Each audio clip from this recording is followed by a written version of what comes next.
So this afternoon we are going to be looking at two of the different sentence structures that you will learn during year two.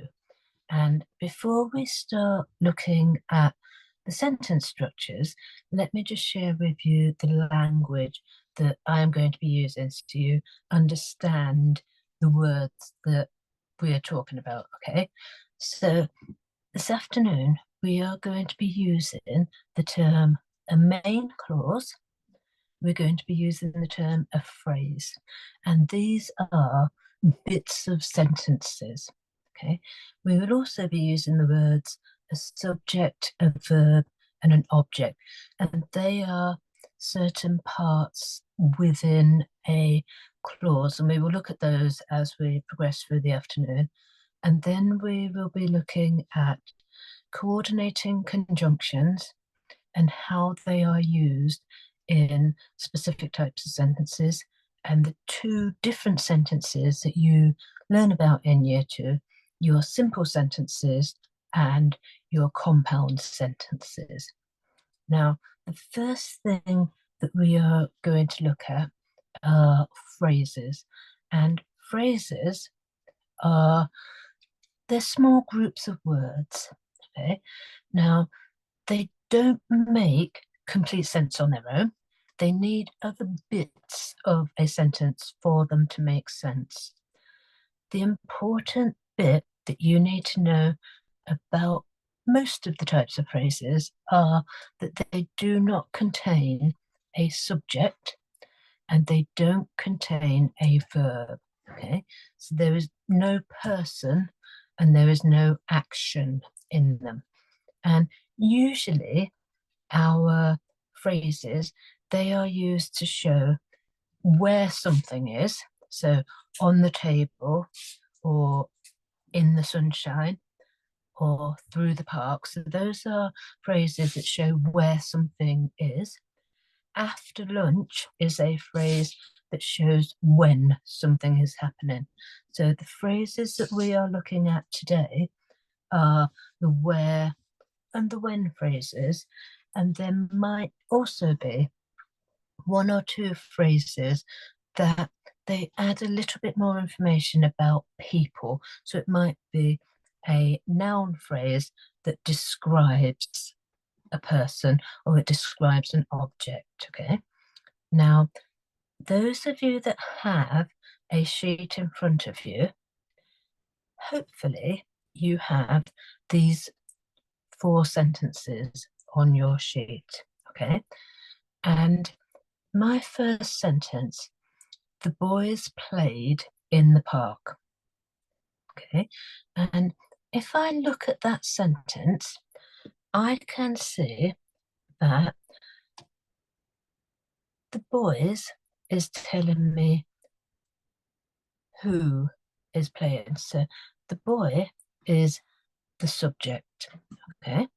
I can look at that sentence and I can see they played. That is the verb. It is telling me what the boys are doing. And then the final bit of my sentence is the phrase. So the bit at the end, in the park, it is my phrase. It tells me where the boys are. So this is a phrase that explains where the children are, okay? Now, my second sentence, it's structured in a little bit of a different way because it says, in July, we went on holiday. So if I look at that, it doesn't say necessarily a where. It tells me that we went on holiday. So that is a phrase that's saying that you're going away, but it's not telling you a specific place. But this is a phrase that says where, okay?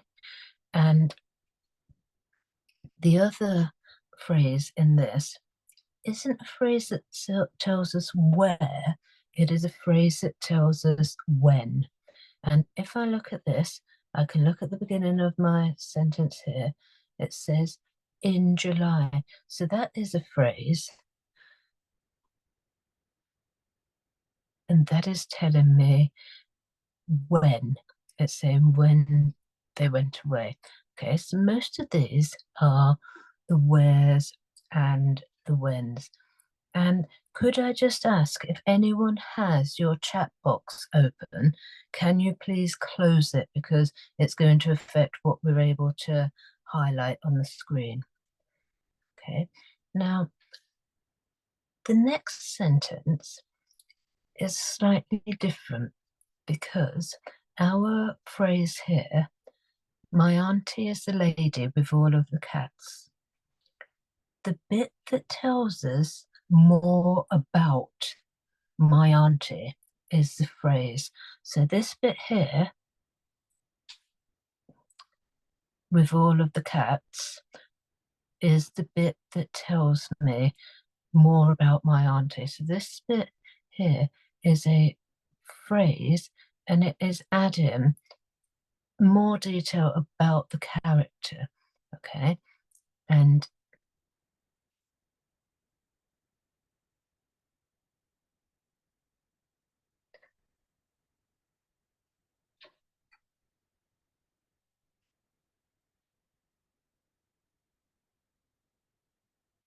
then the last part is I lived near the cathedral. The phrase in that part of the sentence is telling us more about where I live or where I lived. Okay, and the phrase in that part here is telling me where I live. So this one here is a phrase that is again telling us where something is. And most of these phrases and these sentences are linked to where the action is happening. Okay, now I am just going to try and reshare these resources so that we can actually write on the screen. So let me just find them all again. And the next bit that we are looking at, it's not phrases, it's a bigger group of words. And the bigger group of words are called clauses. Okay, and today the only type of clause that we are looking at is a main clause. Okay, when you get a little bit older, there will be other types of clauses that you're looking at, but today it's just main clauses.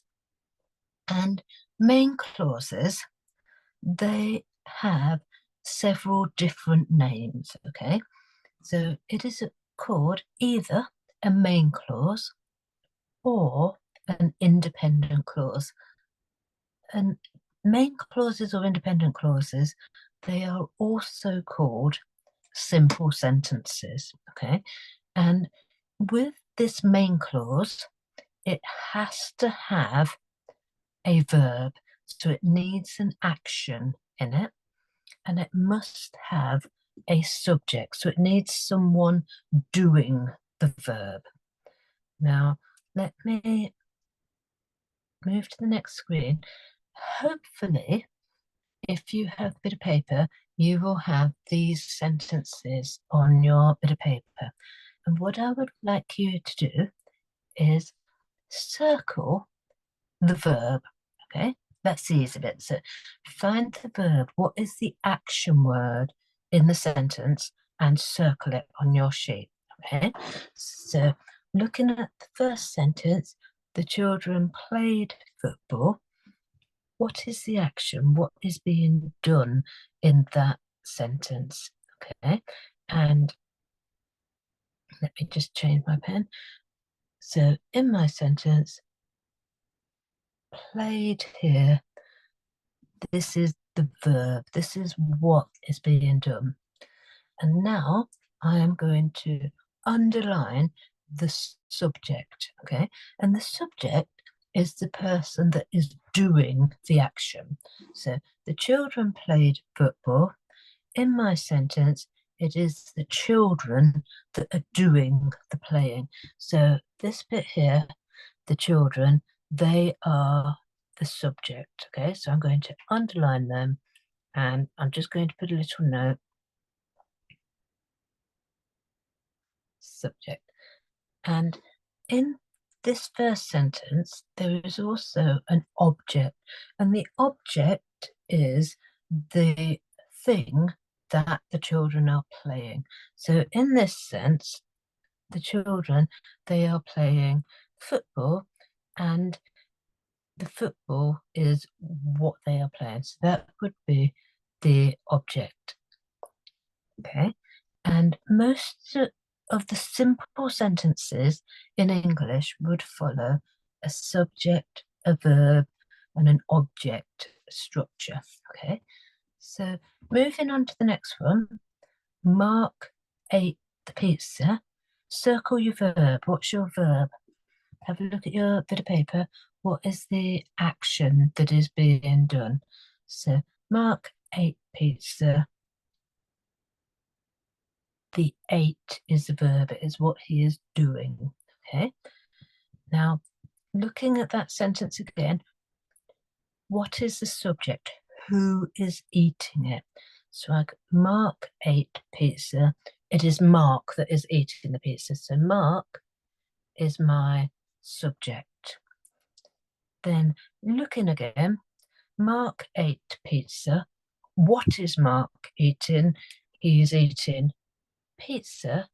So that is the object in the sentence. Okay.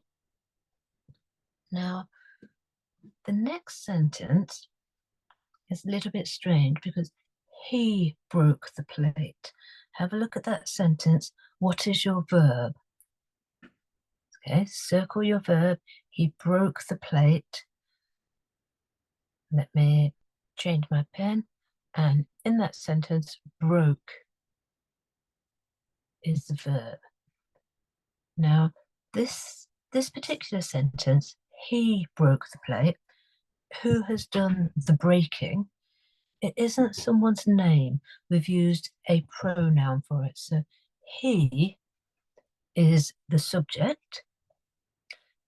And then looking again for my object, what did he break? So I look at that sentence. He broke the plate. The plate is the object that has been broken. Okay. Now, the next one, what is the verb? Sally worked in a shop. What is the person doing? So I can look at that sentence and the person is actually working. So I'm going to circle my verb. And then who is working? So the verb is worked. The person that is doing it is Sally. Okay. Now, the end of this sentence is slightly different because remember a few minutes ago we looked at groups of words that tell us where or when. If I come back to this one, I have actually got this group of words at the end, in a shop. So this group of words at the end, it is a phrase, and it is a phrase that is telling us where Sally is working. So this bit here, it's a phrase and it is saying where.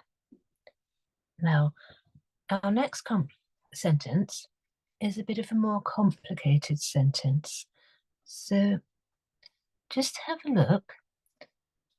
What is the actual verb?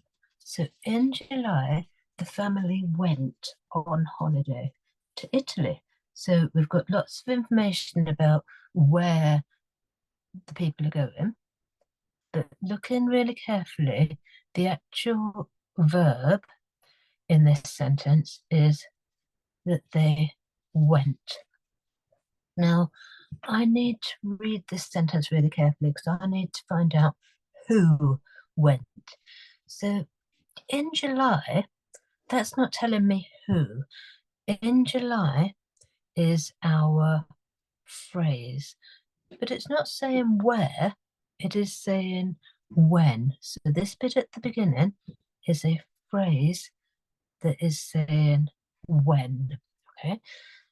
So I still need to work out who went. So in July, I know when they went. The next bit, the family went. So I can underline this bit here, the family. So they're the people that went. And I have two phrases in the next bit because they went on holiday is one phrase, and then to Italy is another phrase because it is telling me a specific country that they are going to. So we will do, like we've done previously, our phrases in the blue. So this bit here, they're phrases and they are saying where, okay? And the last one, what is my verb? Let me have a read of the sentence. So Alfie walked to the park. I can see it. So let me find my pen. Alfie walked to the park. Walked is what the person is doing.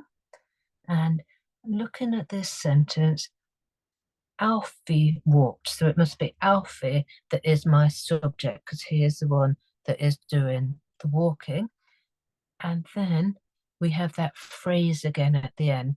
So to the park, it is that phrase that is saying where he is walking. So at the end,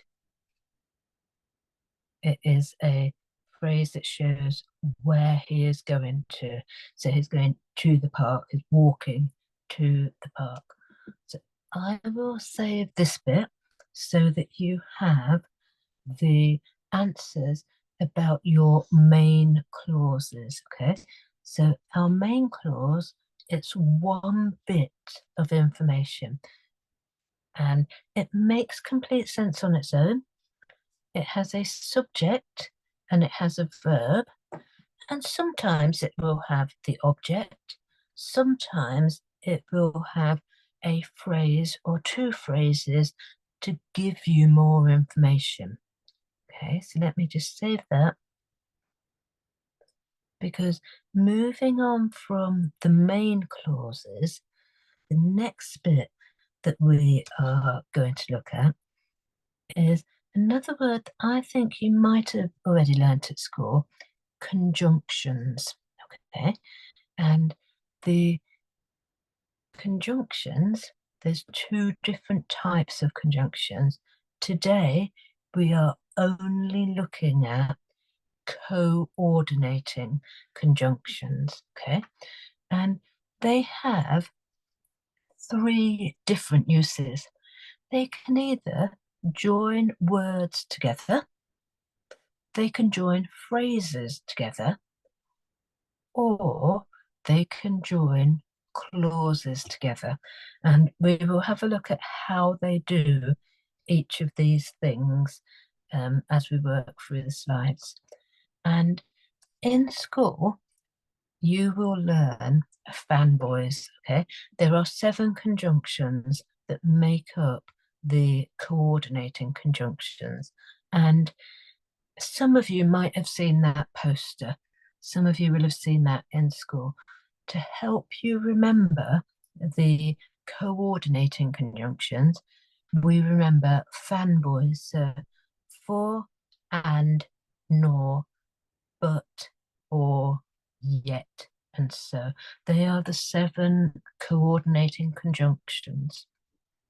And like I said a few minutes ago, they can be used in 3 different ways. So you can use or, and nor. You can use those 3 words to join words together. So fish and chips, oranges or lemons. So you're using them within a sentence and you're joining words together. You might say dogs and cats, okay?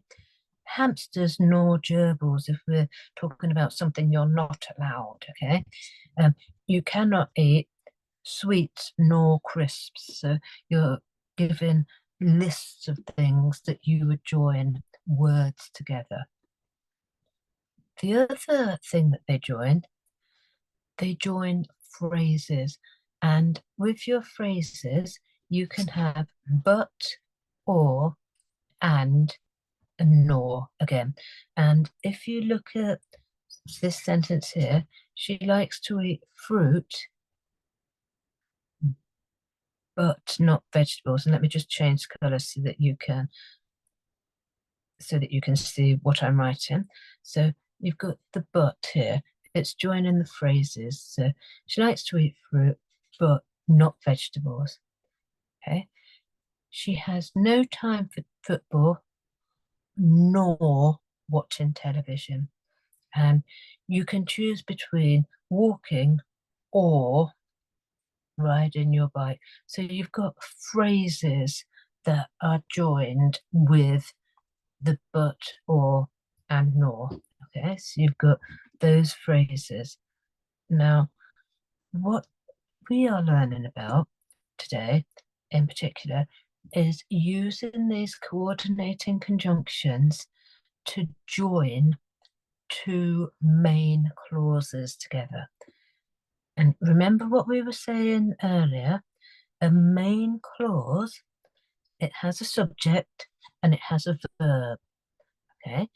And when we join two main clauses together, they are called compound sentences, okay? So when you have two main clauses with a coordinating conjunction, they're called compound sentences. And let's have a look. So this bit here, our compound sentences. The first one, she cannot sing nor can she dance. So as I've got two main clauses, remember a main clause, and I'll write it in big at the top, a main clause needs a subject and it also needs a verb. Okay, so what I should say is one main clause with a subject and a verb, and then I should have a conjunction, and then I should have another main clause with a subject and a verb.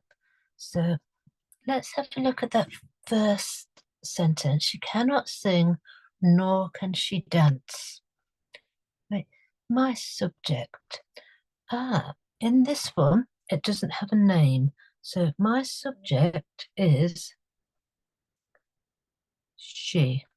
Okay, so I'm going to put above it that she is the subject. So let me just type that above here.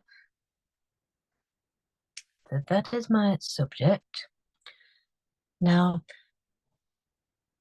in this sentence, it is a bit of a phrase that we have got, but the main verb is she cannot sing. So the main verb in it, and because we are only in year 2, we will just focus on the main verb rather than the other verbs. So she cannot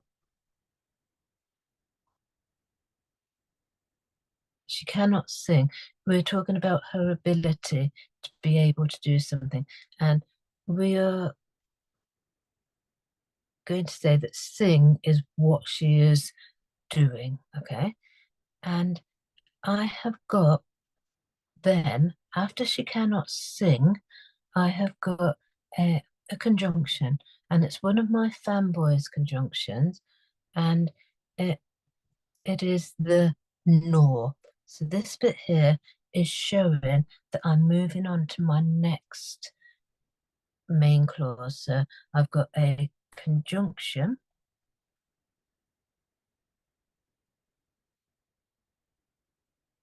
and then I need to think here, my subject in my second main clause, can she dance? My subject is the same. So in my second main clause, it is she that is still the subject, okay? And then because we are in year one and we are thinking more about the action type of the verb rather than the ability to do something, we are going to say that dance is our main verb. So it's showing the action. She is dancing. So this bit here would be our verb, okay? So you can see that we've got a subject and a verb in our first main clause, this bit here, and we have a subject and a verb in our second main clause, and they are linked together with the conjunction. So let's have a look at the next one. I think the easiest bit to do, spot the conjunction. So what is the word that is linking those two main clauses together? And think about the fact that we use fanboys. So for and nor, but or yet so. So I'm using my fanboys, I can see it. I have got a conjunction joining those two main clauses together. I've got an or. Okay. Now, in my first main clause, you can come to us. My subject is the people that are coming. So my subject is the you.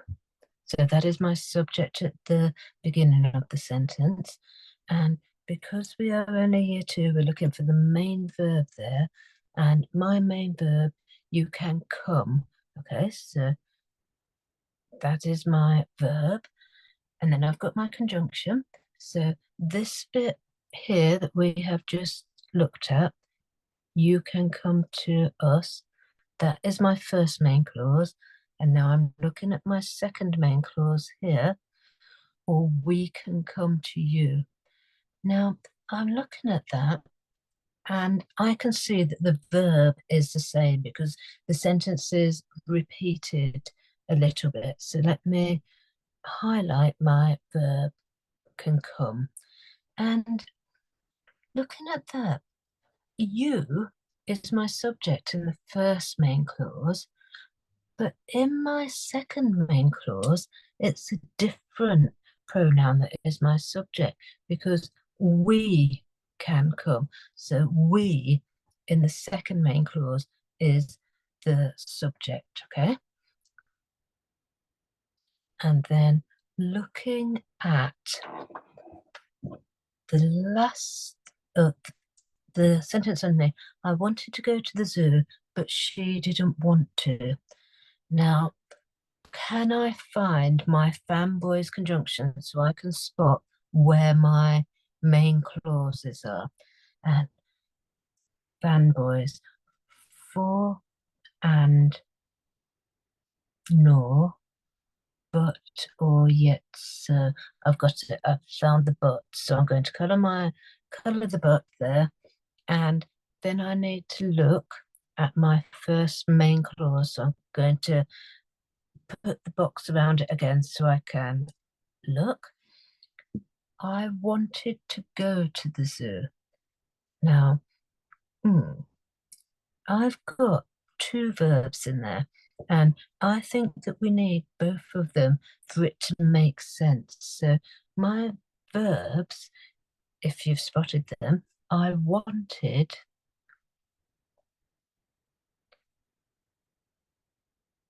and then to go. So the go part is also your verb. So I wanted to go. And do you remember we looked at the phrases right at the beginning? To the zoo is a phrase that is showing where I wanted to go. So I've got the phrase at the end of that. Now, who wants to go to the zoo? That is the subject. I want to go to the zoo. So I am the subject. So let me find my highlighter, and I wanted to go to the zoo. And in my next main clause, so let me draw my circle around it, this part here. Now, I've got a different subject. I wanted to go to the zoo, but she didn't want to. So she is the subject in the second main clause. So let me find my highlighter. She didn't want to. And again, it is similar to the first main clause. It has two verbs because didn't is short for did not. And that is a verb. And want is also a verb. So we've got this bit here that makes up our what we call verb chain, where we have more than one word that makes up the verb. Okay, and the last one, think about my fanboys again, because I'm going to find my conjunction first of all, because that part is the easiest part. So we went home for we were hungry. So think of my fanboys and remember for and nor, but or yet. So I can see it. I can look in the middle of that sentence there, and for is my conjunction. Now, let me have a look. We went home. So I can see we is the subject because we are the people that are doing the action. What is the action that we did? We went. Okay, so let me find my green for the went. And the home, it is just the noun that is telling me, it's telling me where we went. Okay, so and then we're using for because I'm giving a reason why I went home. So we went home for we were hungry. So let me have a look. I can see my subject, it hasn't changed. It is still the we.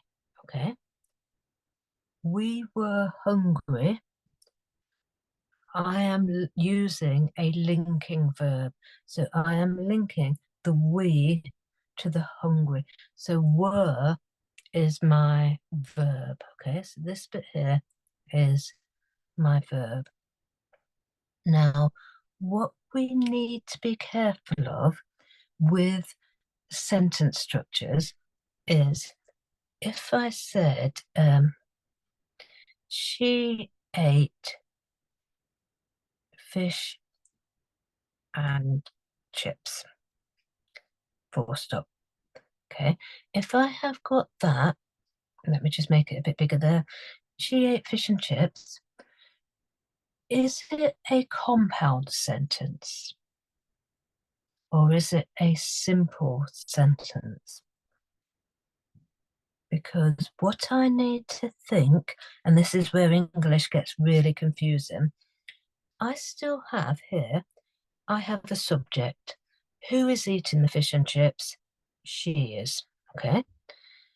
What is she doing? She ate. So I still have a verb, which is this bit, but look at the fact that I have my and. Fish and chips. Now, is the and used in the same way as the sentences above to link two main clauses, or is it used just to link the words. Okay, because this one here, the and, if I do what we did earlier and do my circle around the main clauses, it doesn't work, does it? So this sentence that we have written on the board, it is a simple sentence. It is one main clause, okay? And you need to be really careful, because just because a sentence has and in it, it doesn't always mean that it is a compound sentence. So just be careful with using and to join words together. It needs to be a main clause plus a main clause equals a compound sentence, okay? And I will put that at the top there because I think it kind of helps you in terms of looking at the way that the sentences are structured.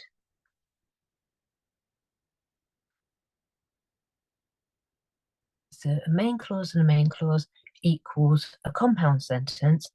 Fish and chips, the and is used just to join ideas together. Okay, now I will save that for you, and let me just stop that and say to all of you, thank you very much for your time this afternoon. I hope that you've got a lot of information from what we have been learning, and I will send all of those details through to your parents so that you can